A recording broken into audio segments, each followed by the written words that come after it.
ठीक है जी। तो अभी हम ये बात कर रहे थे कि वास्तविक संख्या जो होता है वो इसे हम दो पार्ट में बांट के पढ़ सकते हैं। कौन सा? परिमेय संख्या और क्या? अपरिमेय संख्या। परिमेय संख्या वो होगी जिसे हम p बटे q के रूप में लिखेंगे, और परिमेय वो होगी जिसे हम p बटे q के रूप में नहीं लिखेंगे।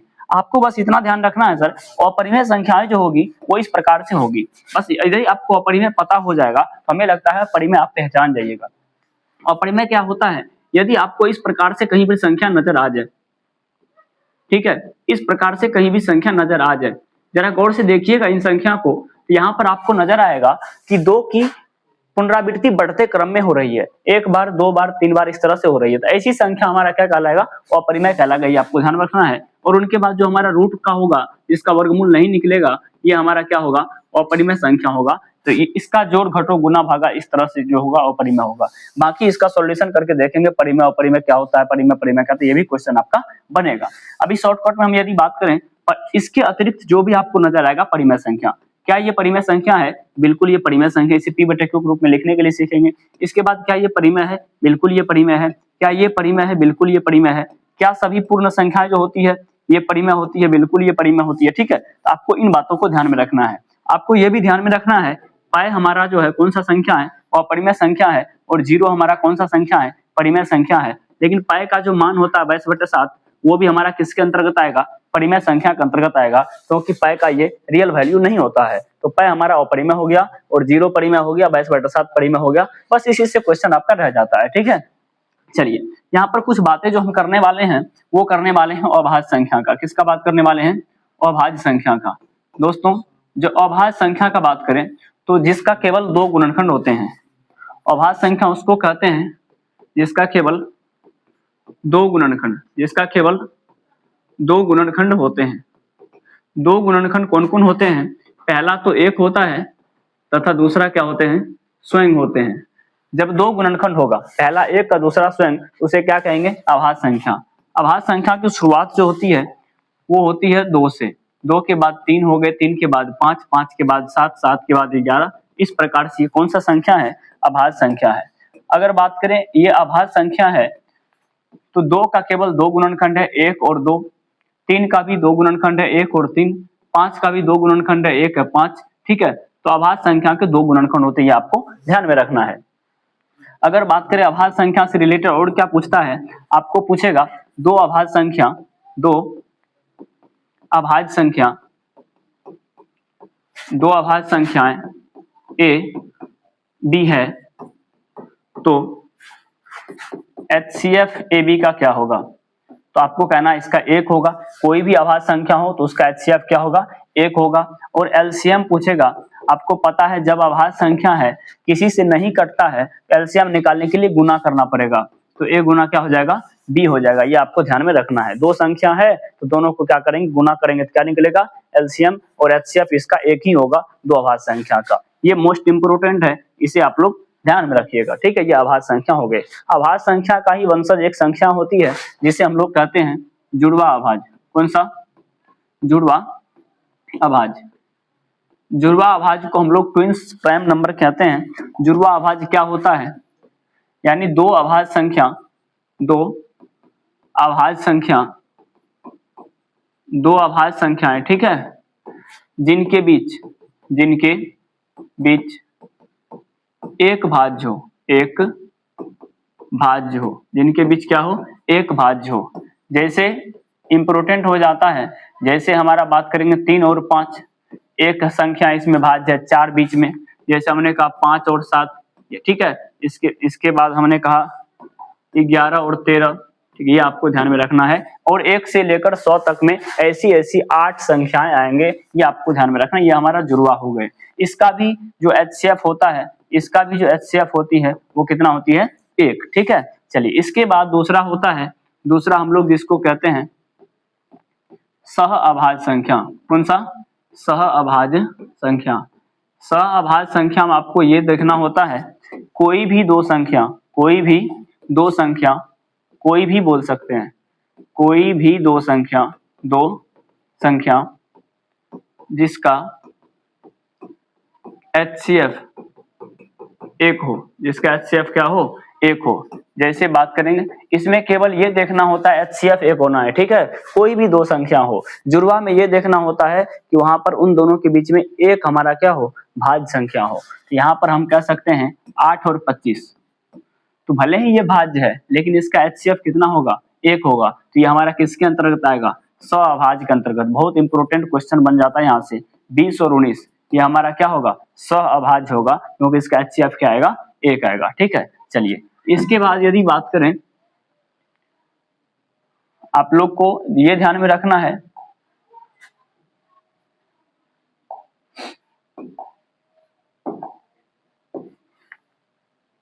उसके बाद ध्यान में रखना है क्या, यूक्लिड विभाजन प्रमेय का।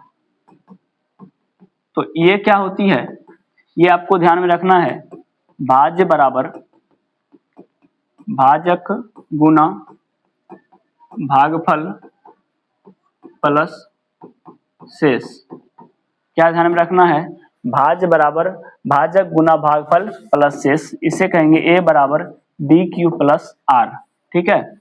और यूक्लिड विभाजन के प्रमेय जो होता है, इससे क्या निकाला जाता है, HCF निकाला जाता है। क्या निकाला जाता है, HCF निकाला जाता है। ये भी आपको ध्यान में रखना है। यहाँ पर ये ध्यान में रखना है, जो R होता है, R जो होता है हमेशा B से क्या होता है, छोटा होता है। जिससे भाग देते हैं उससे हमेशा क्या होता है, छोटा होता है। और R जो होता है 0 से बड़ा होता है या 0 के बराबर होता है। ये ध्यान में रखना, जो शेष होता है, ठीक है। चलिए इसके बाद यदि हम बात करें, इसके बाद इंपॉर्टेंट क्या आता है, अगर दो संख्याएं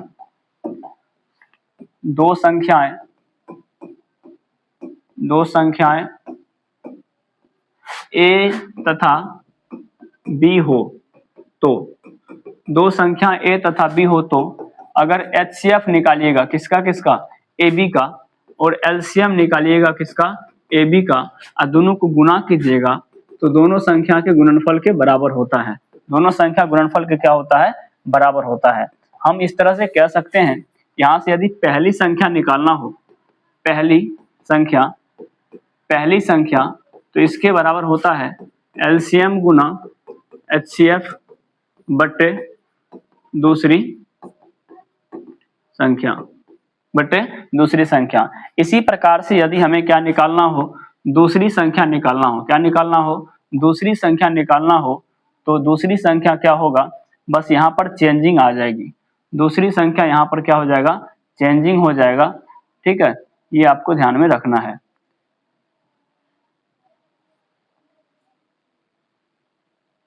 यहाँ चला जाएगा पहली संख्या, अगर दूसरी निकालना हो तो यहाँ पर आ गया कौन सा, दूसरी संख्या। तो दूसरी संख्या बराबर होगा LCM गुना HCF बटे पहली संख्या। ये आपको ध्यान में रखना है। अगर यहाँ पर HCF निकालना हो तो LCM को नीचे भेज देंगे, LCM निकालना HCF को नीचे भेज देंगे। ये फार्मूला को आपको ध्यान में रखना है इस पार्ट में, ठीक है। इसके बाद हमारा यहाँ पर जो आता है, एक टर्म होता है कि शांत और क्या होती है, अशांत। ये भी आपको ध्यान में रखना है। शांत अशांत क्या होगा, जब कोई संख्या ऊपर में हो और नीचा में 2 का पावर m गुना 5 का पावर n हो, तो ये क्या होगी, शांत होगी। यानी केवल 2 5 नजर आए तो 2 भले ही नहीं रहे 5 रहे, या 5 भले ही नहीं रहे 2 रहे, तो ये शांत होगा। लेकिन इसके अलावा कुछ नहीं होना चाहिए, सरलतम रूप में देखना है। उसके बाद जो अशांत होगा, तो इसी प्रकार से यदि बात करें 2 का पावर m गुना 5 का पावर n हो तो हो, इसके अतिरिक्त भी कोई यहाँ पर अभाज्य संख्या हो, कोई यहाँ पर क्या हो, अभाज्य संख्या हो, ठीक है। यहाँ क्या होगा, कोई अभाज्य संख्या, ठीक है, 2 5 के अलावा, तो ये हमारा क्या हो जाएगा, अशांत हो जाएगा। ये आपको ध्यान में रखना है, ठीक है। तो इस पाठ में ये सब जो हमारा महत्वपूर्ण फार्मूला था ये सब था, ठीक है। बाकी आपको सम विषम ये सब चीज तैयारी करके जाना है, ध्यान में रखिएगा। चलिए आगे की बात करते हैं। आगे यदि बात करें, फार्मूला जो शुरुआत होगी वो शुरुआत होती है कहां से, बहुपद से, ठीक है। बहुपद से जब शुरुआत होती है तो बहुपद में आपको पहले ध्यान रखना होता है बहुपद के प्रकार। तो पहला होता है घात के आधार पर, घात के आधार पर बोलेंगे रैखिक, या इसी को कहते हैं एक घातीय बहुपद। ठीक है, दूसरा होता है द्विघातीय बहुपद, द्विघातीय बहुपद। ठीक है, इसके बाद बोलेंगे त्रिघातीय बहुपद।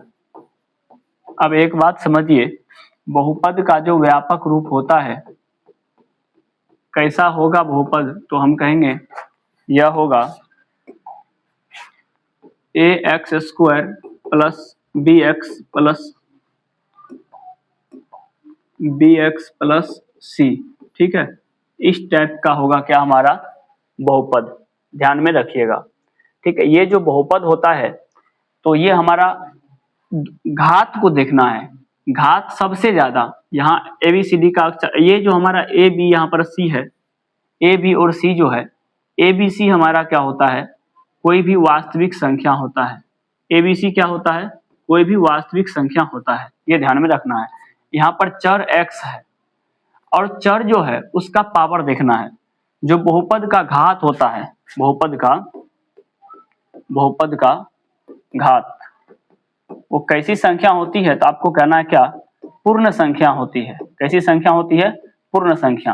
पूर्ण संख्या यानी 0 1 2 3 4। आपको यहाँ देखना है, यहाँ घात 2 है, यहाँ घात 1 है, यहाँ कुछ नहीं तो 0 है, मतलब 0 1 2 3 है, तो यानी ये बहुपद हुआ, इस टाइप का बहुपद होता है।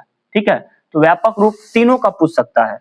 अभी जो लिखे तो ये दो घात वाले हैं, तो बहुपद का घात क्या होता है, जो अधिकतम घात होगा। कैसा घात, अधिकतम। तो अगर पूछ दे ये कै घातीय बहुपद है, तो आपको कहना द्विघातीय, क्योंकि ज्यादा से ज्यादा पावर कितना है, 2 है।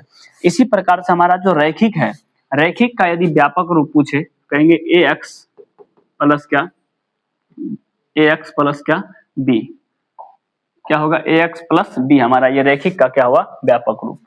इसमें a का मान 0 नहीं होना चाहिए, a का मान 0 नहीं होना चाहिए, ये बात आपको ध्यान में रखना है। इसी प्रकार से यदि बात करें द्विघात का व्यापक रूप क्या होगा, द्विघात का होगा ax square plus bx plus c। ठीक है, फिर यहाँ पर a का मान 0 नहीं होना चाहिए, अगर ये 0 हुआ तो फिर ये एक घातीय हो जाएगा। त्रिघात का होगा ax cube bx square cx plus का क्या होगा d। ठीक है, ये आपको तीनों बहुपद को ध्यान में रखना है, तीनों बहुपद को ध्यान में रखना। व्यापक रूप पूछेगा, द्विघात का ये कहना है, त्रिघात का ये कहना। ठीक है, ये आप ध्यान में रखना है। चलिए, इसके बाद यदि बात करें, इसके बाद जो आती है, उसके बाद आती है क्या, कुछ जो हमारा शून्यक है, जो शून्यक है, जो एक घातीय होगा, एक घातीय।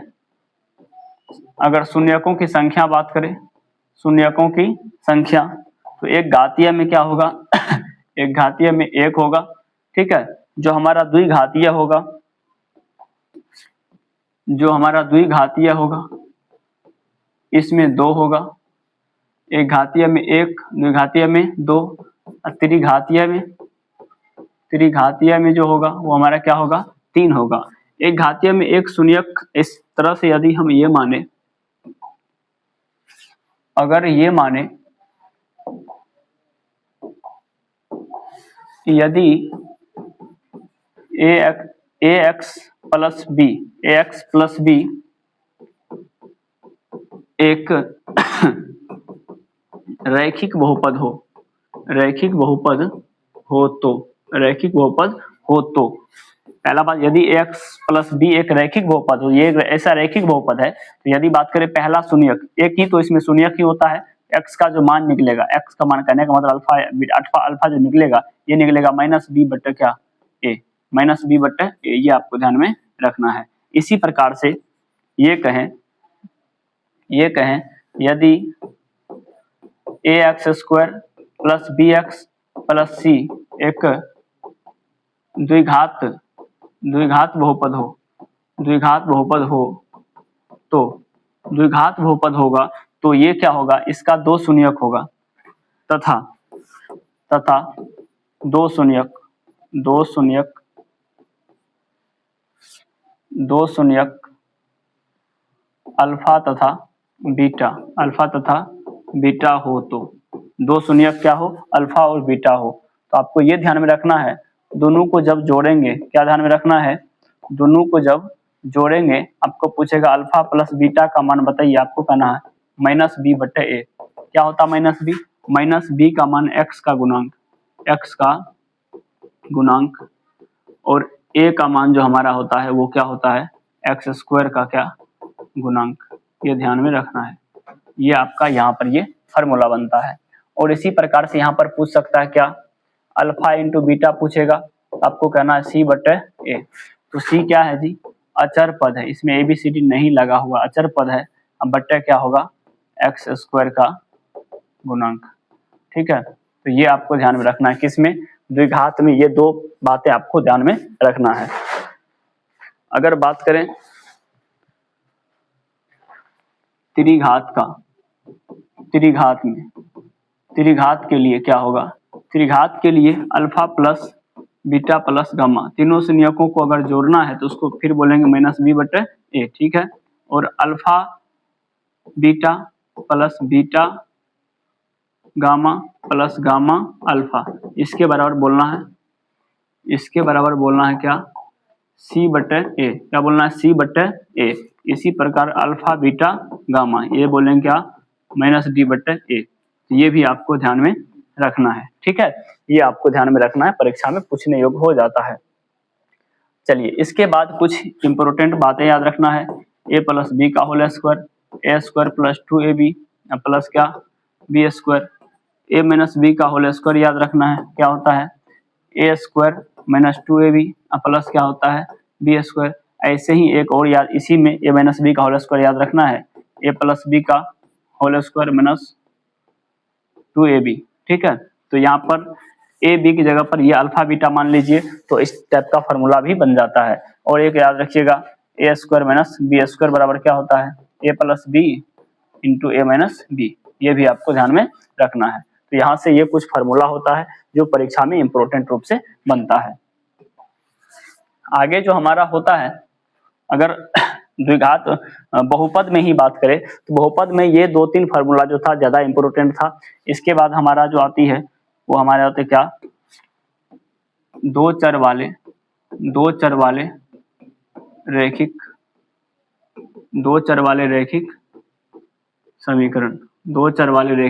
समीकरण। ये हमारा क्या होता है, तीसरा पार्ट होता है।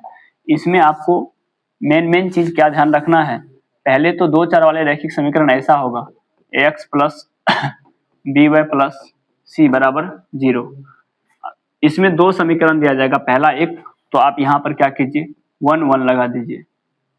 ठीक है, इसी प्रकार से a2x plus b2y plus c2 बराबर क्या 0। समीकरण क्या बना लीजिए 2। अब आप ये समझ गए होंगे a1 कौन होगा, b1 कौन होगा, c1 कौन होगा, इस रूप में लिख करके। ठीक है, a2 b2 c2, ये जब समझते हैं आपको 3 शर्त याद रखना है, शर्तें याद रखना है। कितने, 3। पहला शर्त ये है, अगर a1 का मान बटे a2 का मान बराबर b1 का मान बटे b2 का मान बराबर c1 का मान बटे c2 का मान, ऐसा हो जाएगा। ऐसा जब हो जाएगा, इसको कहेंगे, इसका हल जो होगा, तो हल कहेंगे क्या होगा, अनंत होगा। यानी कहने का मतलब अनेक हल, क्या होगा, अनेक हल होगा। ये ध्यान में रखना है, अनेक हल होगा। ठीक है, क्योंकि दोनों समीकरण सेम हो जाता है तो दोनों का क्या होगा, अनंत हल होगा। हलों की संख्या क्या होगी, अनेक। ठीक है, अगर बात करें समीकरण के बारे में पूछेगा किस प्रकार का समीकरण है, तो आपको ये कहना है, तो समीकरण क्या होगा, इसका हल होगा तो अविरोधी। क्या बोलेंगे, अविरोधी। समीकरण क्या होगा, अविरोधी होगा। क्या होगा, अविरोधी होगा। यदि बात करेंगे इसका ग्राफीय निरूपण, क्या होगा, ग्राफीय निरूपण का यदि बात करें, अगर ग्राफ इसका दर्शाइएगा तो दोनों एक ही रेखा पर गुजरेगा, तो उसको कहते हैं क्या, समपाती। क्या कहते हैं, समपाती। ऐसी स्थिति में क्या होगा, समपाती। ठीक है, तो ये ध्यान में रखना है, ऐसी स्थिति में क्या होगा, समपाती। समीकरण होगा अविरोधी, विरोध नहीं करेगा। ठीक है, हल क्या होगा, अनंत होगा। ठीक है, ये ध्यान रखिए। कहने का मतलब जैसे ये है 5x प्लस 6y बराबर 30, ऐसे 10x प्लस 12y बराबर 60 ऐसे है। तो ये देखिए ये जब 5/10 करेंगे बराबर 6/12 करेंगे बराबर 30/60 करेंगे माइनस में, तो आप देखिएगा 1/2, ये भी 1/2, ये भी क्या 1/2। तो ये समीकरण का जो होगा हल क्या होगा, अनेक हल होगा और अविरोधी होगा और ग्राफीय निरूपण कैसा होगा, समपाती होगा। ऐसा एक कंडीशन। इसी प्रकार से दूसरा कंडीशन भी होता है। दूसरा कंडीशन आपको ये याद रखना है, दूसरा कंडीशन में A1/A2 बराबर नहीं होगा कौन, B1/B2। तो आगे देखना ही नहीं है, यही दोनों बराबर नहीं हुआ तो इसका यदि बात करेंगे हल कितना होगा, हल तो हल कहेंगे क्या, एक, केवल क्या हल, एक हल। इसी को कहते हैं अद्वितीय हल। कौन सा हल, अद्वितीय हल, यानी केवल क्या हल होगा, एक हल होगा। ठीक है। उसके बाद ग्राफीय निरूपण पूछेगा, ग्राफीय निरूपण तो दोनों रेखा एक दूसरे को प्रतिच्छेद करेगी, तो कहेंगे कैसा होगा, प्रतिच्छेदी। ग्राफीय निरूपण क्या होगा, प्रतिच्छेदी। अगर बात करेंगे समीकरण कैसा है, तो इसका हल हुआ है तो यानी कहेंगे अविरोधी। क्या होगा, अविरोधी। ठीक है, ये ध्यान में आपको रखना है। इसी टाइप का एक और कंडीशन आपको ध्यान में रखना है, क्या, एक और कंडीशन ध्यान में रखना है, A1/A2 बराबर B1/B2 बराबर नहीं होगा C1/C2। ऐसी स्थिति में क्या कहिएगा, ऐसी स्थिति में हल यदि बात करें, हल होगा केवल क्या, कोई हल नहीं, कोई हल नहीं, कोई हल नहीं। ठीक है, कोई हल नहीं। ग्राफीय निरूपण कैसा होगा, ग्राफीय निरूपण दोनों रेखा कभी एक दूसरे को नहीं काटेगा, मतलब क्या होगा, समांतर। दोनों रेखा कैसा चलेगा, समांतर। और समीकरण कैसा है, समीकरण के बारे में बात करेगा, कहिएगा क्या, विरोधी। ठीक है, यानी हल होगा तो विरोध नहीं करेगा, हल नहीं होगा तो क्या करेगा, विरोध करेगा। ये कंडीशन आपको इस पाठ में ध्यान में रखना है। ठीक है, ये आपको ध्यान में रखना है। और याद रखना है, एक जो भिन्न होता है, भिन्न बराबर क्या होता है बताइए, अंश बट्टे हर होता है, अंश बट्टे हर होता है। ये भी आपको ध्यान में रखना है। ठीक है, चलिए, और इस पाठ में ये था। इसके बाद जो अगला पाठ आता है, अगला आता है कौन सा, द्विघात समीकरण। द्विघात समीकरण, देखिए अगर आप द्विघात बहुपद जानते हैं तो द्विघात बहुपद क्या होता है, ax² plus bx plus c। इसी को हम लोग क्या कहेंगे, द्विघात समीकरण जब बनाएंगे, द्विघात समीकरण जब बनाएंगे ax² plus bx plus c, इसके बराबर क्या कर देंगे 0। तो ये हमारा क्या बन गया, समीकरण बन गया।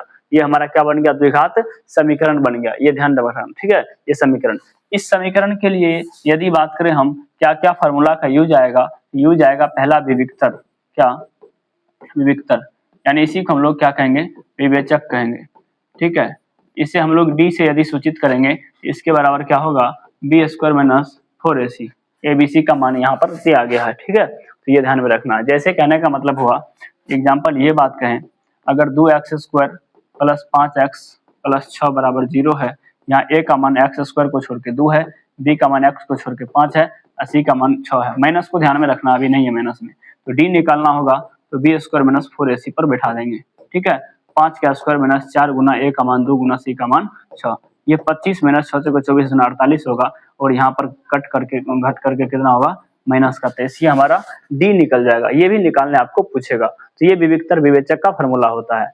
इसके बाद द्विघात समीकरण में अगर मूल निकालना हो, द्विघात समीकरण क्या निकालना हो, मूल, तो द्विघात समीकरण इसमें 2 को मूल निकलेगा, एक अल्फा और एक क्या निकलेगा, बीटा। तो अल्फा और बीटा निकलेगा तो हम कहेंगे मूल बराबर एक फार्मूला बनेगा -b plus minus root under b² minus 4ac बट्टे 2a। तो हम ये कह सकते हैं -b plus minus b² minus 4ac को हम लोग d कह सकते हैं, तो यहाँ लिख देंगे d बट्टे क्या लिखेंगे 2a। अब एक बात आप बताइए, ये मूल 2 को निकलेगा, एगो प्लस में एगो माइनस में, अलग अलग इसको यदि करें, यानी एक अल्फा बराबर -b minus root under d बटे 2a, एक बीटा बराबर दूसरा जो निकलेगा ये निकलेगा क्या, -b प्लस √d/2a। ठीक है, यानी दो फार्मूला यहाँ से बन जाएगा। फार्मूला तो एक ही बना, ये मूल बराबर, ये ध्यान में रखना है। इनके बाद दो अलग अलग मूल निकलेगा, दो अलग अलग, क्योंकि एक अल्फा निकलेगा एक बीटा, एक को माइनस में कर लेना, एक को प्लस में, अलग अलग कर लेंगे। ये हमारा हो गया, ये आपको ध्यान में रखना है। इस चैप्टर में ये दो फार्मूला बहुत इंपॉर्टेंट होता है, जो कई बार पूछा जाता है। ठीक है, चलिए। और इसके बाद जो होता है दूसरा चैप्टर जो आता है, अगर बात करें ये पांचवा चैप्टर जो आता है, वो आता है समांतर श्रेणी। समांतर श्रेणी, जिसको हम लोग एपी कहते हैं। इस चैप्टर से बहुत सारा इंपॉर्टेंट आता है, तो ये ध्यान रखना है। पहले तो ये जानिए, कोई भी जो क्रम होगा, जैसे A1 होगा, A2 होगा, ठीक है, A3 होगा, A4 होगा, ठीक है, इस तरह से ये ध्यान में रखना है। ऐसे AN तक, पहला पद, दूसरा पद, तीसरा, चौथा, पांचवा, छठा, AN तक 10, 15, 20 पद, ये तो इस तरह से ये एपी होता है। और ध्यान में रखना है, इसका सार्वंतर समान होता है, डी समान होता है। डी मतलब हुआ दूरी, डी मतलब दूरी, जो इसके बीच का दूरी होगा उसे डी कहेंगे, इसके बीच का दूरी उसे क्या कहेंगे, इसके बीच का दूरी उसे क्या कहेंगे, डी कहेंगे। ऐसे तो डी बराबर हम कह सकते हैं, हमेशा अगला में से पिछले पद को क्या होता है, घटाना होता है।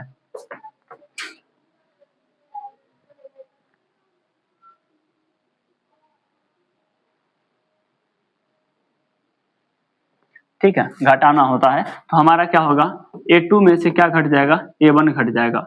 इसी प्रकार से D बराबर ये भी बोल सकते हैं, A3 माइनस क्या घट जाएगा, A2 घट जाएगा। ऐसे ही आगे बन जाता है। इसी प्रकार से D बराबर क्या होगा, देखिए यहाँ पर ध्यान समझिएगा, अगर A3 है तो यहाँ 2 है, यहाँ यदि N होगा तो यहाँ N-1 होगा, क्योंकि एक कम होगा यहाँ पर, ये ध्यान रखना। ये फार्मूला बन गया, तो D बराबर एक क्या फार्मूला बन गया, AN-1। कहीं से भी अगर 2 है तो यहाँ पर 1, 3 है तो यहाँ पर 2, ये बन गया। ठीक है, ये आपको ध्यान में रखना है। चलिए आगे का बात करते हैं। ये तो हमारा D हो गया। उसके बाद जो अंतिम पद होगा वो हमारा AN कहलाएगा, और प्रथम पद क्या कहलाएगा, A या A1। अंतिम पद क्या कहलाएगा, अंतिम पद जो अंतिम में दिया रहेगा, यानी AN, इसी को हम लोग TN कह देते हैं। ठीक है, AN या क्या कह देते हैं, AN या क्या कह देते हैं, TN कह देते हैं। ठीक है, कई जगह पर LN भी कह देते हैं, ये ध्यान रखिएगा। उसके बाद यदि बात करें हमारा जो पदों की संख्या, पदों की संख्या जो होती है वो क्या होती है, N होती है। ठीक है, और जो सार्वंतर होती है, सार्वंतर क्या होती है, D होती है। तो जब ये सब मिला रहे तो हम कह सकते हैं एक फार्मूला बनता है AN बराबर A plus N-1 into D। याद रखिएगा, AN बराबर क्या बनता है, A plus N-1 into D। या यहाँ पर हम ये कह सकते हैं, अगर N निकालेंगे तो AN में से A घटाते हैं और D से क्या करते हैं, भाग दे करके 1 जोड़ते हैं। ये किसके बराबर निकल जाता है, N बराबर निकल जाता है। ठीक है, चलिए इसकी समांतर श्रेणी का ये पहला बात हो गया। दूसरा बात होते हैं, ये तो पदों की संख्या में कितने पद है वो निकालने का होता है N, और उस अंतिम पद निकालने का तो N। अगर कई पदों के योग निकालने का तब पदों का योग। ठीक है, इसको हम लोग SN बोलते हैं। क्या बोलते हैं, SN। याद रखिएगा, N/2, आपको N पता है पदों की संख्या, 2A plus N-1 into D, ये आपको ध्यान में रखना है। ठीक है, तो हम ये कह सकते हैं N/2, इसको A प्लस A लिखिएगा, A plus A plus N-1 into क्या होगा, D। तो आपको ये ध्यान में रखना N/2 और A, इसको हम बोलेंगे क्या, AN। तो ये भी फार्मूला बन जाता है। ठीक है, SN बराबर, याद रखिएगा, प्रथम अगर कहेगा प्रथम N प्राकृत संख्याओं का योग आपको कहना है N इंटू N+1/2। ठीक है, N इंटू N+1/2, ये आपको ध्यान में रखना है। तो SN हो गया, AN हो गया, तो ये हमारा फार्मूला है जो कई बार परीक्षा में पूछा करता है। ठीक है, ये ध्यान में रखिएगा। ठीक है, बाकी देखिए आगे क्या है, आगे यदि बात करें इस पाठ में और ज्यादातर नहीं होता है। अगले बात करें त्रिभुज से रिलेटेड याद रखना है। क्या? त्रिभुज से रिलेटेड। त्रिभुज से रिलेटेड क्या याद रखना है? अगर त्रिभुज जो होते हैं 3 प्रकार के होते हैं। कितने प्रकार के होते हैं? 3 प्रकार के। यानी भुजाकर के आधार पर भी 3 और कोण के आधार पर भी कितना होता है? 3 होता है। कोण क्या होता है सर? 2 रेखाखंडों के बीच जो झुकाव होती है वो कोण होती है। कोण एक होता है न्यून कोण। न्यून कोण मतलब 90 डिग्री से हमेशा क्या होगा? छोटा होगा। तो ये क्या बोलेंगे? न्यून कोण। ठीक है। अगर बोलेंगे अधिक कोण, अधिक कोण तो ये क्या होगा?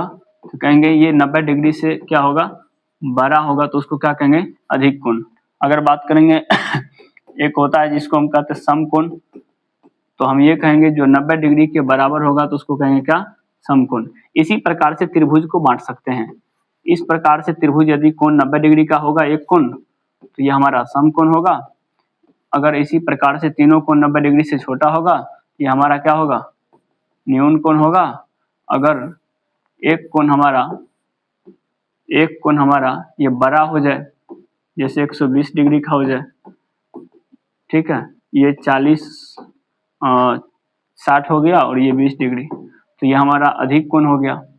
ये 60 डिग्री है, मान लीजिए ये 60 डिग्री है, ये 60 डिग्री है, ये न्यून कोण हो गया। ये ध्यान में आपको रखना है। तो ये त्रिभुज का प्रकार हो गए। त्रिभुज क्या होते हैं? आपको याद रखना है समरूप। क्या याद रखना है? समरूप आकृति क्या होता है? देखने में समान लगना चाहिए। जैसे हमने कहा समबाहु त्रिभुज। समबाहु त्रिभुज साइज छोटा बड़ा हो सकता है। जैसे क्या हो सकता है? साइज छोटा बड़ा हो सकता है, लेकिन देखने में क्या होगा? समान होगा। देखने में क्या होगा? समान होगा। ठीक है। तो ये हमारा कैसा त्रिभुज होगा? समबाहु त्रिभुज है। साइज छोटा बड़ा हो सकता है, लेकिन देखने में समान लग रहा है, सब भुजा बराबर है, सब कोण, यानी भुजा का अनुपात एक ही होना चाहिए और कोण का अनुपात एक ही होना चाहिए, तो उसको क्या कहेंगे? समरूप कहेंगे। क्या कहेंगे? उसको हम लोग समरूप कहेंगे। यानी ये समरूप का हुआ। ठीक है। तो समबाहु त्रिभुज क्या होते हैं? समरूप होते हैं। सभी वृत्त क्या होते हैं? समरूप होते हैं। सभी वृत्त क्या होते हैं? समरूप होते हैं। बात करेंगे सभी वर्ग क्या होते हैं? समरूप होते हैं। उसके बाद करेंगे सभी आयत क्या होते हैं? समरूप होते हैं। ठीक है, ये ध्यान में रखिएगा। तो ये सब कुछ बातें हैं, ये ध्यान में रखने योग्य होता है। तो आपको इससे रिलेटेड क्वेश्चन आता है। सभी वृत्त क्या होते हैं? समरूप होते हैं। ठीक है। अब एक चीज यहाँ पर बात करना होता है, जिसको हम लोग क्या बोलते हैं? सर्वांग सम कहते हैं। सर्वांग सम के केस में सभी अंग समान होना चाहिए, यानी कोण और भुजा, कोण और भुजा क्या होना चाहिए? बराबर होना चाहिए। ठीक है।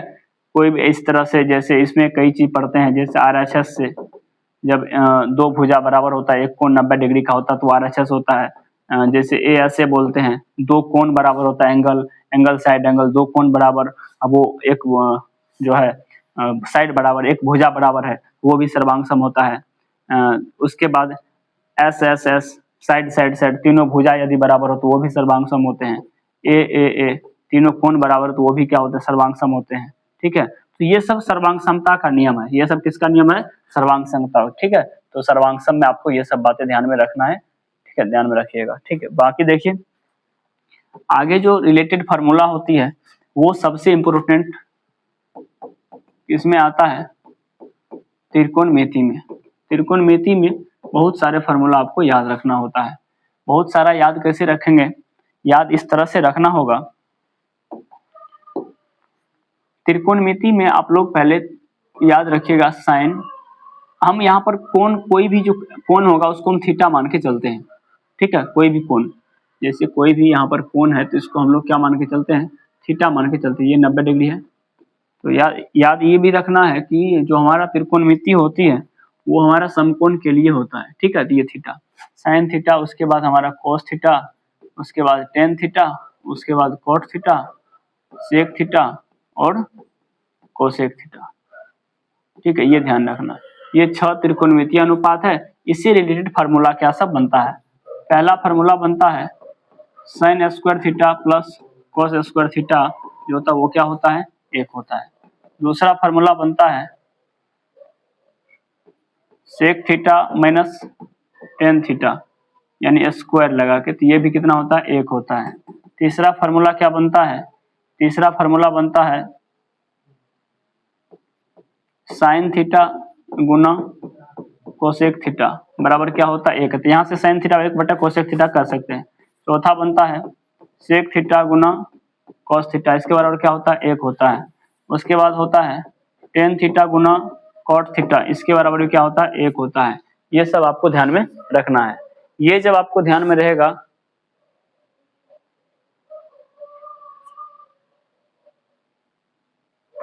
इसको बंद कर दो, ठीक है।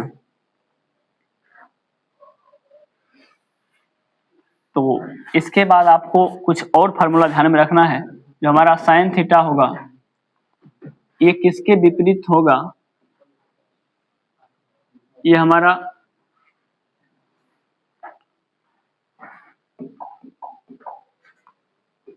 कोसेक थीटा इसके विपरीत होंगे, ठीक है। उसके बाद जो कॉस थीटा होंगे वो हमारा जो होते हैं वो किसके विपरीत होते हैं, सेक थीटा के विपरीत।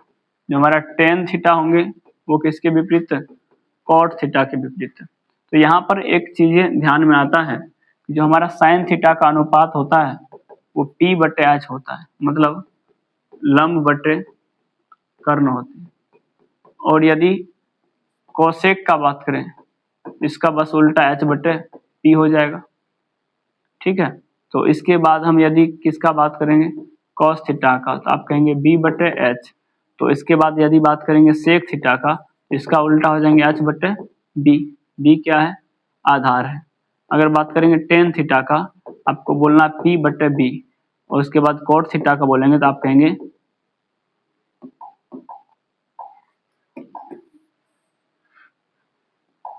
P बटे B। इसके बाद कॉट थीटा कहेंगे, आप कहेंगे B बटे P। तो ये फार्मूला आपको ध्यान में रखना है, ये भी इम्पोर्टेंट है, जो परीक्षा में पूछा करता है, ठीक है। ये आपको ध्यान में रखना है।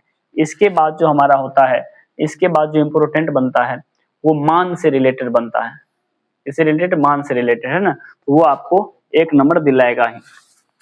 मान का यदि बात करेंगे तब, तो देखिए, तो हम लोग को पढ़ना होता है पहले 0 डिग्री, ठीक है। उसके बाद पढ़ना होता है 30 डिग्री, उसके बाद 45 डिग्री, उसके बाद 60 डिग्री, उसके बाद 90 डिग्री। इतना ही काफी है। पहला बात करेंगे किसका, साइन का बात करेंगे, ठीक है। साइन 0 डिग्री का बात करेंगे, तो आपको बनाना कैसे याद, ऐसे रखिए, 0 लिखिए, 1 लिखिए, 2 लिखिए, 3 लिखिए और क्या लिखिए, 4। सब में 4 का भागा कीजिए, ठीक है। सब में 4 का क्या कीजिए, भागा करना है। और सब पर क्या डाल देना है, रूट डाल देना है। तो ये देखिए 0 में 4 से 0 का, 0 का रूट क्या हो जाएगा, 0, ठीक है। ये 1/2, 1/2, तो 1 का वर्गमूल निकलेगा, वैसे का 1 का वर्गमूल निकल जाएगा 1 का, और 4 का वर्गमूल निकल जाएगा कितना, 2, ठीक है। इसके बाद इसका देखिए, ये कट 2 ऊपर में ऐसे रहेगा और नीचा में इसका वर्गमूल क्या निकल जाएगा, 2। इसको जब √2 से काटिएगा तो 1 बटा इसको √2 कर देते हैं, ठीक है। ये इसके बाद ये जो होगा हमारा, तो √3 इसका वर्गमूल नहीं निकलेगा, लेकिन इसका निकल जाएगा कितना, 2। ये कट के 1 हो जाएगा, मतलब हमारे यानी 2/2, इसको क्या कर सकते हैं, 1 कर सकते हैं। देखिए, तो इस टाइप से हमारा साइन 0 डिग्री का मान 0, साइन 30 डिग्री का मान 1/2, साइन 45 का मान 1/√2, साइन 60 का √3/2, साइन 90 का 1 हो गया। इसके बाद यही पर हम बात करेंगे किसका, हम बात करेंगे किसका, कॉस थीटा का। यानी कॉस थीटा बोले तो हमारा कॉस का बात करेंगे, थीटा की जगह पर तो हम लिख ही रहे हैं क्या, 0 डिग्री। तो आप यहाँ देखिए, इसको पकड़ के यहाँ लाइए, जो 90 है उसको किस में लिखिए, जो 90 है उसको लिखिए इसमें, 90 की जगह पर क्या होगा, 1 है, तो ये 0 डिग्री का मान होता है। 60 वाला का इसमें लिखिए, √3/2, ठीक है। ये यहीं पर रहता है, ठीक है। ये यहाँ फिर जाएगा और ये यहाँ फिर जाएगा, ठीक है। तो अब एक बात बताइए, थीटा के किस मान के लिए, थीटा के किस मान के लिए साइन थीटा बराबर कॉस थीटा। तो जब ये पूछे तो आपको कहना है थीटा बराबर क्या डिग्री, 45 डिग्री। 45 डिग्री का मान क्या होते हैं? साइन थीटा कोस थीटा दोनों का क्या होगा? बराबर होगा। ठीक है, तो अगर आपको साइन और कोस का मान पता है तो बाकी मान परीक्षा में क्या कीजिएगा, देखिए समझिए। बाकी मान लिखने के लिए आपको फार्मूला याद आना चाहिए। फार्मूला एक याद ये रहना चाहिए आपको, टेन थीटा बराबर याद रहना चाहिए साइन थीटा बटे कॉस थीटा, और कॉट थीटा बराबर याद रहना चाहिए कॉस थीटा बटे साइन थीटा। ठीक है, ये आपको ध्यान में रखना है। ये यदि ध्यान में है तो काम बन जाएगा। इसी प्रकार से सेक थीटा निकालना हो तो सेक थीटा बराबर 1 बटे कॉस थीटा आपको पता होगा, और कोसेक थीटा निकालना हो 1 बटे साइन थीटा आपको पता होगा, ये पता होगा। तो अब एक बात आप लोग बताइए, यदि ये पता है तो हम 2 का मान तो तुरंत ही निकाल लेंगे। ठीक है, कैसे जरा देखिए। अगर हम बात करें किसका, साइन कोस हो गया। अगर बात करें सेक का मान का बात करें तो सेक का मान कॉस का सीधा उल्टा होता है। फार्मूला देख लीजिए, अगर सेक का निकालना हो तो 1 में कॉस से भाग देना है, मतलब इसको उल्टा देना है। इसका 1 बटे 1 तो 1 होगा, बोलिए 1 बटे 1 कितना होगा? 1 होगा। इसको उल्टाइएगा तो 2 बटे कितना होगा? √3 होगा। इसको उल्टाइएगा तो हमारा ये क्या होगा? √2 बटे 1 होगा, मतलब √2 ही बोलेंगे। इसको उल्टाइएगा 2 बटे 1 तो कितना होगा? 2 होगा। इसको जब उल्टाइएगा, कहने का मतलब ऊपर में, अभी देखिए इसके नीचा में 1 है, नीचा में क्या है? 1 है। उल्टाइएगा 1 बटा 0 होगा। इसको हम लोग क्या कहते हैं? अनंत कहते हैं। ये ध्यान में रखना है। तो बन गया हमारा सेक का मान। सीधा इसको क्या किया? उल्टाते गए उल्टा दिए। तो यानी किसको? कॉस को उल्टा दिए, सेक बन गया। अब किसको उल्टा देते हैं? साइन को, कोसेक बन जाएगा। कोसेक बन जाएगा। कोसेक बनाने का नियम तो और आसान हो जाएगा। कैसे होगा? कोसेक कैसे बनेगा? तो कोसेक इसको उल्टाइए, 0 को उल्टाइए, 0 को, या नहीं तो सेक का जो मान होगा उसको यहाँ पकड़ के लिखिए। 2 रास्ता है, या तो 0 को उल्टाइए अनंत हो जाएगा, या तो सेक का जो 90 है उसको यहाँ लिख दीजिए, सेक के 90 को यहाँ लिख दीजिए। ठीक है, इसके यहाँ इसको यहाँ लिख दीजिए, इसका ई जगह पर रहेगा। इसको फिर पकड़ के यहाँ लिखिए और फिर इसको यहाँ ले जाइए। मतलब इसको सीधा क्या किए हम? उल्टा दिए। मतलब ये समझिए, इसको पकड़ के यहाँ ले गए, इसको पकड़ के यहाँ ले गए, इसको यहीं छोड़ दिए और इसको यहाँ ले आए, और ये जो था हमारा यहाँ आ गया। ठीक है, तो ये हमारा इसमें हो गया। इसमें तो सीधा सा क्या किए? विपरीत कर दिए। तो हमारा 4 मान हो गया, साइन कोस सेक और कोसेक।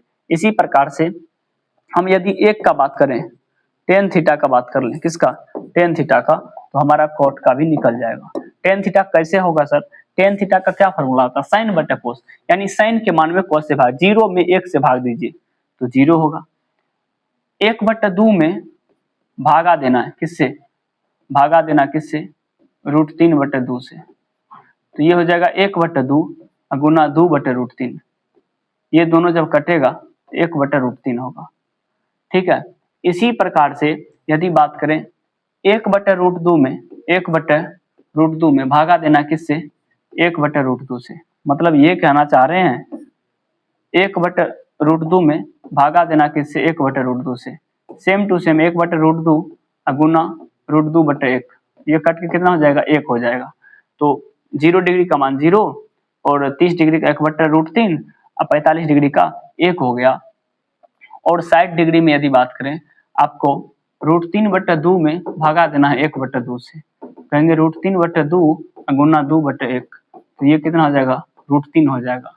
अगर बात करें 1 में भाग देना है किससे? 1 में भाग देना है किससे सर? 0 से। तो ये हमारा क्या हो जाएगा? अनंत हो जाएगा। क्या हो जाएगा? अनंत हो जाएगा। तो हमारा टेन थीटा का भी मान निकल गया। अब यदि कॉट का निकालना चाहे, कॉट थीटा का निकालने के लिए क्या कीजिएगा? सीधा सा आसान है कि इसको यहाँ लिखिए 0 डिग्री, 90 डिग्री का 0 डिग्री में, 60 डिग्री का, अच्छा यहाँ पर क्या बचा? √3 बचा, सॉरी यहाँ पर क्या बचा? √3 बचा। ठीक है, तो ये, तो इसका जो 60 डिग्री है इसमें लिख दीजिए, ये जो हमारा यहीं रह जाएगा, इसको पकड़ के यहाँ ले जाइए और फिर इसको पकड़ के यहाँ ले जाइए। यानी हमारा ये टोटल हो चुका है। टोटल इस तरह से हो गया है। ठीक है, ये आपको ध्यान में रखना है, ये मान आपको सबको ध्यान में रखना है। ठीक है, चलिए फिर से हम रिपीट करा देते हैं आपको। यहाँ लिखते हैं साइन थीटा, फिर साइन का उल्टा हम कर देते हैं, साइन का उल्टा कर देते हैं, जो 90 जीरो कर लेंगे कॉस थीटा, यहाँ पर सेक थीटा कर देते हैं, और कोसेक यहाँ पर हो जाएगा, यहाँ पर टेन करते हैं, और यहाँ पर कॉट करते हैं। ध्यान में देखिए, इसके बाद यदि बात करें, यहाँ 0 डिग्री है, यहाँ 30 डिग्री है, यहाँ 45 डिग्री है, यहाँ 60 डिग्री है, और यहाँ क्या डिग्री है, 90 डिग्री है।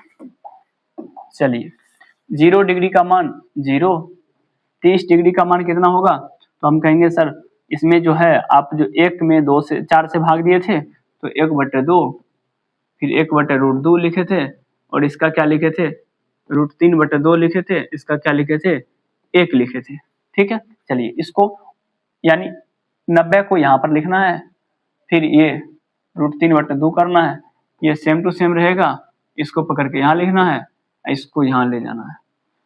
हो गया इसका इसमें सेक में क्या, इसका उल्टा कर दें, 1 का उल्टा 1 ही होगा, इसका उल्टा 2/√3 होगा, इसका उल्टा √2 होगा, इसका उल्टा 2/1 2 होगा, इसका उल्टा अनंत हो जाएगा।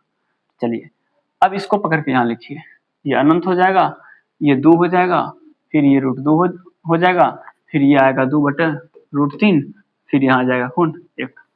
अब 10 का क्या करना है, साइन में कोस 0 में 1 से भाग दीजिए, 0 इसमें भाग दीजिएगा तो हमारा क्या हो जाएगा 1/√3, इसमें भाग दीजिएगा तो 1, इसमें भाग दीजिएगा तो √3, इसमें भाग दीजिएगा तो 1 में 0 से क्या हो जाएगा अनंत। इसको पकड़ के यहाँ लिखिए अनंत, और यहाँ पर लिखिए √3, यहाँ पर लिखिए 1, इसको पकड़ के यहाँ लिखिए √3, इसको यहाँ पर लिख दीजिए क्या 0। ये हमारा मान क्या हो गया कंप्लीट। ठीक है, चलिए क्या हुआ, रोका है?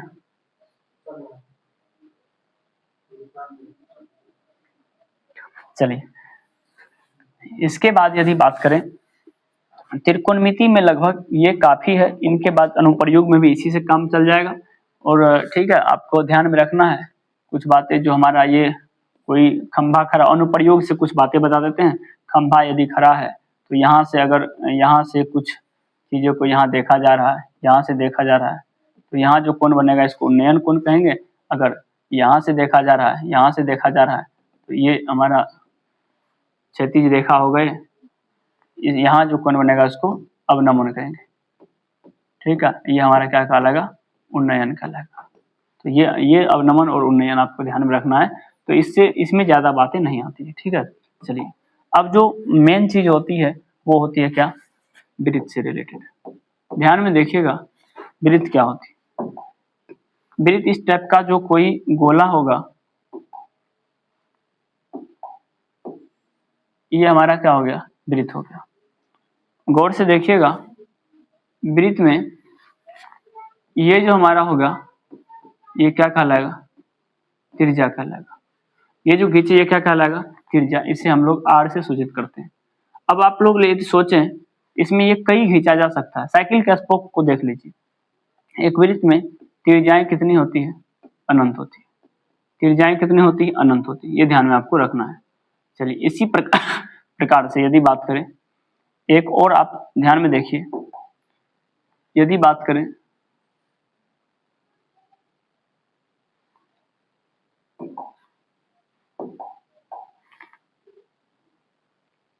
अगर ये बात करें तो हम कह सकते हैं यहाँ से यहाँ तक तो r था, यहाँ से यहाँ तक r था, तो टोटल इसका टोटल का नाम क्या होता है, d नाम होता है। ठीक है, यानी 2 गो r होता है, यानी d बराबर क्या बोलेंगे, r प्लस r बोलेंगे, यानी d बराबर बोलेंगे 2r। d बराबर क्या बोलेंगे, 2r, यानी r बराबर d/2 बोलेंगे। ठीक है, ये ध्यान रखिए। इसी को हम लोग किस नाम से जानते हैं, व्यास के नाम से जानते हैं। किस नाम से जानते हैं, व्यास के नाम से। ये व्यास हो गया। इस प्रकार से यदि गौर से देखें, ऐसा आकृति यदि हम फिर बना दें और ये खींचे, इसको हम लोग जीवा कहते हैं। क्या कहते हैं, जीवा। ये हम लोग जीवा कहेंगे, इसको क्या कहेंगे, जीवा। ये जीवा, ये जीवा, ये जीवा। ठीक है, जीवा। तो जीवा कितने खींच सकते हैं, अनंत खींच सकते हैं। व्यास कितने होते हैं, अनंत होते हैं। सबसे बड़ी जीवा यही न होगा, सबसे बड़ी जीवा क्या कहलाएगा, व्यास कहलाएगा। सबसे बड़ी जीवा को हम लोग क्या कहते हैं, व्यास कहते हैं। त्रिज्या, जीवा और व्यास ये हमारा हो गया, ठीक है। अगर बात करें इसी वृत्त में यदि बात करें, अगर यहाँ पर बात करें कोई बिंदु है P, ठीक है, ये हमारा केंद्र है। अगर यहाँ से एक रेखा खींचे, फिर एक रेखा खींचे, एक बाह्य बिंदु से, एक बाहरी बिंदु से, ये जो वृत्त को स्पर्श करते हुई रेखा गुजरी है, इसका नाम है कौन सा रेखा, स्पर्श रेखा, ठीक है। तो ये भी हमारा कौन सा रेखा हो गया, स्पर्श रेखा, स्पर्श रेखा। तो बाह्य बिंदु से कितने स्पर्श रेखा खींच सकते हैं, 2। बाहरी बिंदु से कितने स्पर्श रेखा खींच सकते हैं, 2, ठीक है। ये ध्यान रखिएगा, 2 स्पर्श रेखा खींच सकते हैं और दोनों की लंबाई क्या होती है, बराबर। दोनों की लंबाई क्या होती है, बराबर। दोनों की लंबाई बराबर होती है, ध्यान में रखना है। यहाँ पर हम लिख सकते हैं किसी बाह्य बिंदु से, किसी बाह्य बिंदु से वृत्त पर 2 स्पर्श रेखा खींच सकते हैं, 2 स्पर्श रेखा खींच सकते हैं, ठीक है। वैसे केवल बाहरी बिंदु नहीं लगाएं, बाहरी बिंदु नहीं लगाएं, किसी वृत्त पर अनंत स्पर्श रेखा खींच सकते हैं, अनंत स्पर्श रेखा खींच सकते हैं, अनंत स्पर्श रेखा खींच सकते हैं। जब हम कोई बाह्य बिंदु नहीं लगाए तो क्या कर सकते हैं, अनंत स्पर्श रेखा खींच सकते हैं, ठीक है। अगर बात करें इसी प्रकार से एक और ध्यान रखिएगा, ये हमारा जब वृत्त है, वृत्त को प्रतिच्छेद करके कोई रेखा प्रतिच्छेद करके उसको कहते हैं प्रतिच्छेदी रेखा। कौन सा रेखा, प्रतिच्छेदी रेखा। ये आपको ध्यान में रखिएगा, ये कौन सा रेखा हुआ, प्रतिच्छेदी रेखा, ठीक है। तो ये हमारा वृत्त से रिलेटेड कुछ बातें होते हैं। अब वृत्त से रिलेटेड कुछ फार्मूला को ध्यान में रखना आपको, फार्मूला को गौर से देखिएगा। पहला होता है वृत्त का व्यास, तो क्या कहेंगे, 2 गुना त्रिज्या, ठीक है। दूसरा वृत्त का त्रिज्या कहेंगे व्यास का आधा, व्यास का क्या कहेंगे, व्यास का आधा, ठीक है, व्यास बटे 2। इसी प्रकार बात करेंगे वृत्त का परिमाप, आपको कहना 2 πr, वृत्त का परिमाप 2 πr। बात करेंगे वृत्त का क्षेत्रफल, आपको कहना πr स्क्वायर, ठीक है। ये आपको ध्यान में रखना है। अगर बात करें इसी से रिलेटेड, अगर बात करें अर्धवृत्त जो बनता है, अर्धवृत्त, ठीक है, अर्धवृत्त जब बनाए तो ये आपको ध्यान में रखना है। अर्धवृत्त जब बनेगा, ये हमारा वृत्त है, अर्धवृत्त बनाने के लिए आपको ऐसे करना पड़ेगा, मतलब ये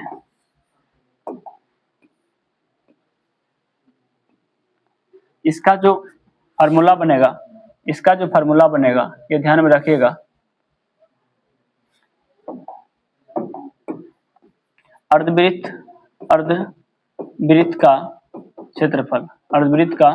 क्षेत्रफल आपको करना है πr स्क्वायर बटे 2, यानी आधा, ठीक है। दूसरा अर्धवृत्त का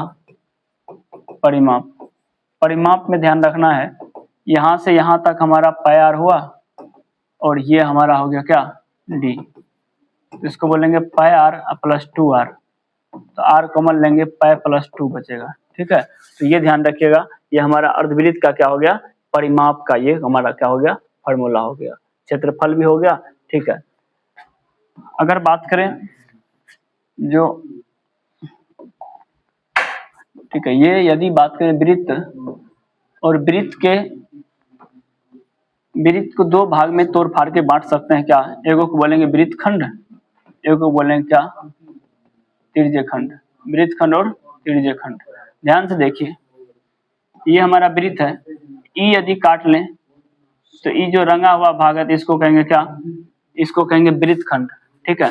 अगर त्रिज्या से रिलेटेड करके काटें, इसका नाम होगा क्या, इसका नाम होगा त्रिज्यखंड। क्या नाम होगा, त्रिज्यखंड। ठीक है, आप गौर से देखिए, त्रिज्यखंड दो प्रकार का, इसको बोलेंगे दीर्घ, इसको बोलेंगे क्या, लघु।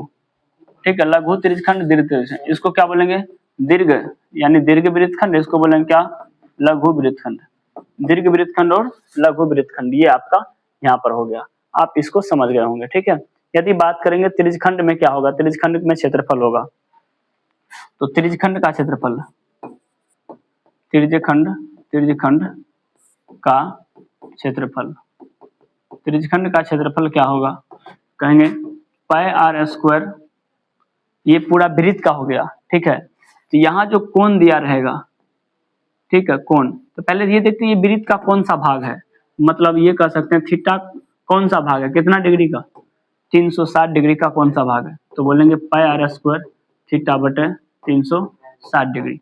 इसका हुआ तो इसका निकालेंगे तो 360 में से फिर से थीटा घटा के लिख सकते हैं। ठीक है, तो अगर ये लघु का होगा तो दीर्घ का कैसे होगा, pi r square 360 degree minus theta अब बटे क्या 360 डिग्री, ये किसका हो जाएगा, दीर्घ का हो जाएगा। ठीक है, ध्यान में रखिएगा।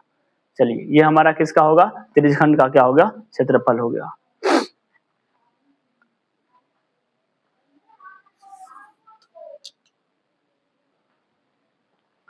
ठीक है, तो ये हो गया। इसके बाद आपको जो पूछेगा, एक मिनट ये देख लीजिए ऐसे करके, ठीक है, यहाँ पर इसके बाद जो इम्पोर्टेंट है वो आपको अगर पूछे चाप, वृत्त के चाप की लंबाई, क्या पूछेगा, अगर आपको कहेगा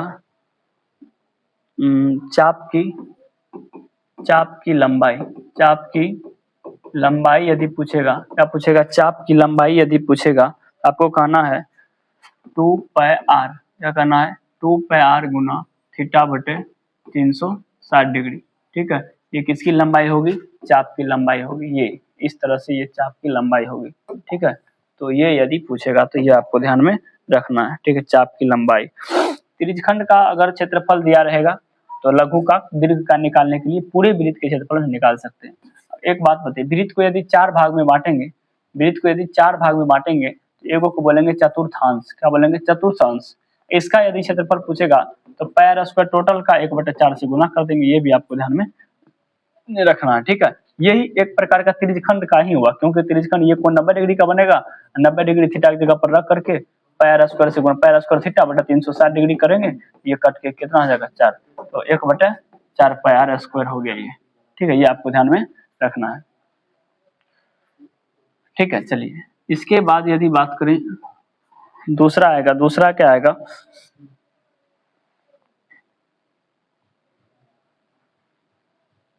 दूसरा कहेगा वृत्तखंड, वृत्तखंड, वृत्तखंड दो बोले, एक लघु कहेगा, एक क्या कहेगा, दीर्घ। दोनों का क्षेत्रफल कह सकता है, लघु और क्या कह देगा, दीर्घ कह देगा। ठीक है, लघु और क्या कह देगा, दीर्घ कह देगा। तो आपको क्या कहना है, लघु में क्या करना है, पहले तो आर स्क्वायर, आर स्क्वायर का मतलब हुआ क्या, त्रिज्या के स्क्वायर। अब पाई थीटा बटे 360 डिग्री, अब माइनस करना है 1/2 और क्या, साइन थीटा। ठीक है, ये हमारा क्या हो गया, लघु का। दीर्घ का कहेगा तो अगर क्या करेंगे, पूरे वृत्त के क्षेत्रफल, वृत्त का क्षेत्रफल में से क्या करेंगे, माइनस कर देंगे कौन, लघु वृत्तखंड का क्षेत्रफल, दीर्घ का निकल जाएगा। इस तरह से आप क्या कर सकते हैं, निकाल सकते हैं। ठीक है, ये ध्यान रखिएगा। कभी कभी हो सकता है जो हमारा थीटा ज्यादा हो जाएगा तो आपको ये भी रखना है साइन 120 डिग्री, कभी कभी 120 90 तक तो पता है, 120 का कभी आ जाएगा तो √3/2, ये आपको ध्यान में रखना है, √3/2। चलिए अगर बात करें, अब जो हमारा मेन चीज आएगा, वृत्त से रिलेटेड लगभग सभी कुछ हो गया। इसके बाद हमारा जो आएगा वो आएगा क्या, वर्ग। वर्ग में आपको ध्यान रखना है, इसका यदि परिमाप पूछे तो परिमाप पूछे तो कहना है 4 गुना भुजा। अगर क्या पूछे, क्षेत्रफल पूछे, आपको कहना है भुजा स्क्वायर, क्या कहना है, भुजा स्क्वायर। ठीक है, ये वर्ग हो गया। अगर उसके बाद पूछेगा घन, वर्ग से रिलेटेड होता है, घन का यदि क्षेत्रफल पूछेगा आपको कहना है 6 गुना भुजा स्क्वायर। अगर इसका घन का जो है आयतन पूछेगा, आयतन तो आपको कहना है भुजा क्यू, भुजा का पावर 3। ये हमारा घन का क्या हो गया, आयतन हो गया। ये आपको ध्यान में रखना है, ठीक है। इसके बाद यदि बात करें कौन चीज का, घनाभ का, घनाभ का जो क्षेत्रफल होगा वो होगा 2 into L B plus B H plus L H, ठीक है। जो आयतन होगा, आयतन उसको कहना है एल बी एच, ठीक है। ये आपको ध्यान में रखना है, ठीक है। अगर इसके बाद आएगा कौन सा, बेलन का, बेलन का यदि क्षेत्रफल आएगा तो आपको कहना है 2 पाई आर एच, 2 पाई आर एच। यदि बेलन का क्या आएगा, आयतन आएगा तो आपको कहना है pi r square h, pi r square h, ठीक है। ये आपको ध्यान में रखना, पाई आर स्क्वायर एच, याद, ठीक है, ध्यान रखना है। बेलन का आधार, आधार, आधार का क्षेत्रफल, तो आधार कैसा होता है, वृत्त जैसे होता है, तो क्या हो जाएगा पाई आर स्क्वायर। ये आप लोग ध्यान में रखिएगा, ठीक है। ये हमारा, ठीक है। इसके बाद यदि बात करें, कई और बातें होती है, ये मेन चीजें जो आपको फॉर्मूला में काम आ जाएगा सवाल बनाने में, इससे रिलेटेड ये है, ठीक है। ये ध्यान में रखिएगा। यदि बात करेंगे शंकु का, किसका, शंकु, शंकु इस टाइप का, अगर शंकु का क्या पूछेगा, शंकु का आयतन पूछेगा, शंकु का आयतन आपको कहना 1/3 पाई आर स्क्वायर एच। शंकु का आयतन क्या होगा, 1/3 पाई आर स्क्वायर एच पूछे, एच, ठीक है। क्या कहना 1/3 पाई आर स्क्वायर एच। अगर इसका कहेगा वक्र, वक्र मतलब ये चारों तरफ का वक्र, पृष्ठ क्षेत्रफल, आपको कहना है पाई आर एल। क्या कहना है, पाई आर एल। ये बोलिएगा, एल क्या है, तिर्यक ऊंचाई है, एल क्या है, एल क्या है, तिर्यक ऊंचाई है, एल तिर्यक ऊंचाई है, ये हमारा एल है, ये एल है, ठीक है। ये एल है, ये हमारा क्या होगा, एच होगा, ये हमारा क्या होगा, आर होगा। ये आपको ध्यान में रखना है। अगर शंकु का संपूर्ण पृष्ठीय क्षेत्रफल कहेगा, शंकु क्या कहेगा, संपूर्ण, संपूर्ण पृष्ठीय क्षेत्रफल कहेगा, तो आपको ये ध्यान में रखना है। अगर पाई आर एल बोले तो ये चारों तरफ का निकल गया, लेकिन नीचा से नहीं निकला, नीचा से नहीं निकला, इसमें क्या जोड़ देंगे, पाई आर स्क्वायर जोड़ देंगे, पाई आर कॉमन कर लेंगे तो एल प्लस क्या हो जाएगा, आर हो जाएगा। ये कौन सी हो गया, शंकु का आयतन हो गया, वक्र पृष्ठ क्षेत्रफल और संपूर्ण पृष्ठ क्षेत्रफल, ऐसे आपको कर लेना, ठीक है। अगर बात करें शंकु के अलावा क्या है, शंकु के अलावा आपको याद रखना है गोला, ठीक है। गोला का बात करेगा कौन चीज का, आयतन का। तो गोला का आयतन क्या होता है, गोला का आयतन क्या होता है, 4 पाई आर क्यू। क्या होता है, 4 पाई आर क्यू, ठीक है।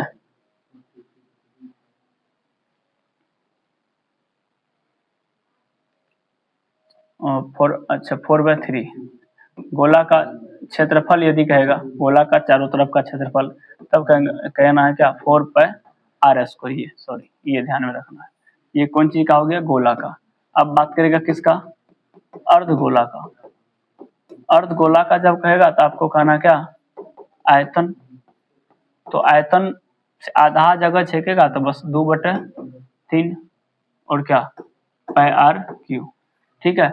लेकिन क्षेत्रफल इसका 2 होगा, क्षेत्रफल कितने होंगे, 2 होंगे, ठीक है। 2 क्षेत्रफल कौन कौन होंगे, एक होगा संपूर्ण, एक होगा संपूर्ण, एक होगा वक्र, वक्र और संपूर्ण। वक्र पृष्ठीय क्षेत्रफल कहेगा तो आपको कहना है बस जो हमारा चारों तरफ जो घुमा हुआ भाग है, मतलब इसका आधा, तो 2 पाई आर स्क्वायर।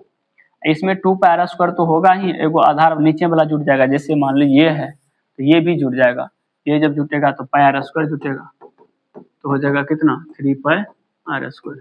तो ये भी आपको ध्यान में रखना है। तो ये अर्धगोला में ध्यान में रखना है, ठीक है। ये अर्धगोला में ध्यान में आपको रखना है, ठीक है। तो इस तरह से जो मेन चीजें होती है वो हो गया। अब जो है इसके बाद एक और आपको ध्यान में रखना है, वो है क्या, छिन्नक। जैसे मान लीजिए ये हमारा बाल्टी टाइप का, ये हमारा क्या होगा, छिन्नक, छिन्नक है ना। ये छिनक किसका भाग होता है? ये शंकु का भाग होता है। शंकु का कौन सा भाग होता है? आधारीय भाग, जिसको हम लोग किस नाम से जानते हैं? छिनक के नाम से जानते हैं। छिनक का आयतन यदि पूछेगा, छिनक का आयतन पूछेगा, छिनक का क्या पूछेगा? आयतन। छिनक का यदि आयतन पूछेगा तो आपको कहना है पाई h/3। क्या कहना है? पाई h/3 इंटू r1 का स्क्वायर प्लस r2 का स्क्वायर प्लस r3 का स्क्वायर। ये आपको ध्यान में रखना है, ठीक है। तो इस तरह से क्या हो जाएगा? छिनक का आयतन हो जाएगा, ठीक है। अगर बात करेंगे छिनक का वक्र पृष्ठीय क्षेत्रफल, वक्र में ये दोनों नहीं जुटेगा वृत्त, ठीक है। तो वक्र पृष्ठीय क्षेत्रफल जब आपको कहेगा किसका? छिनक का, तो आपको कहना है पाई l into r1 plus r2, ठीक है। ये अगर बात करेगा छिनक का संपूर्ण पृष्ठीय क्षेत्रफल, तो आपको कहना है ये तो होगा ही, ये तो होना ही है, ठीक है। इसमें जुट जाएगा, क्या जुट जाएगा? एक तो पाई पाई r स्क्वायर ये छोटा वाला, और फिर पाई r स्क्वायर बड़ा वाला, पाई r2 मानेंगे तो ये, इसको यदि r2 माने हैं तब, या यदि इसको बड़ा r भी मान सकते हैं। अगर इसको बड़ा r मानिएगा, इसको बड़ा r, तो यहाँ पर बड़ा r लग जाएगा, ठीक है। इसमें कोई फिर दिक्कत नहीं होगा। तो ये आपका छिनक में भी आपको ध्यान में रखना है। विश्वास है ये कंप्लीट फार्मूला हुआ, और इसी में आपका लगभग 20 मार्क इस फार्मूला से रिलेटेड आपको परीक्षा में पूछा जाएगा। तो इसलिए आप दोबारा से फिर से देख करके तैयारी कर लीजिए बढ़िया से, परीक्षा में धमाल मचा कर। धन्यवाद।